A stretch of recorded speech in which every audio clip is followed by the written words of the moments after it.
আওয়ামী লীগ সরকারের টানা ১৫ বছরের শাসনামলে বিভিন্ন সেক্টরে ভয়াবহ দুর্নীতি ও অনিয়ম হয়েছে বলে মনে করছে বিএনপি।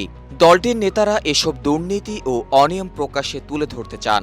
এই জন্য সরকারের গুরুত্বপূর্ণ পদে থেকে দায়িত্ব পালন করা বর্তমান ও সাবেক কর্মকর্তা কর্মচারী এবং ক্ষমতাসীন দলের সাবেক ও বর্তমান এমপি মন্ত্রী ও নেতাদের দুর্নীতি অনুসন্ধান করবে দলটি। প্রশাসনিক বিষয়ে অভিজ্ঞদের দিয়ে উচ্চ পর্যায়ের একটি অনুসন্ধান কমিটি গঠনের সিদ্ধান্ত নিয়েছে।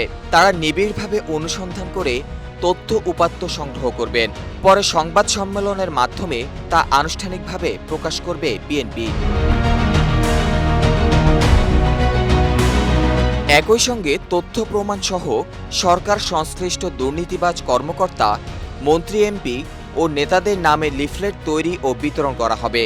সোমবার রাতে দলের ভারপ্রাপ্ত চেয়ারম্যান তারেক রহমানের সভাপতিত্বে স্থায়ী কমিটির ভার্চুয়াল সভায় এসব সিদ্ধান্ত হয়।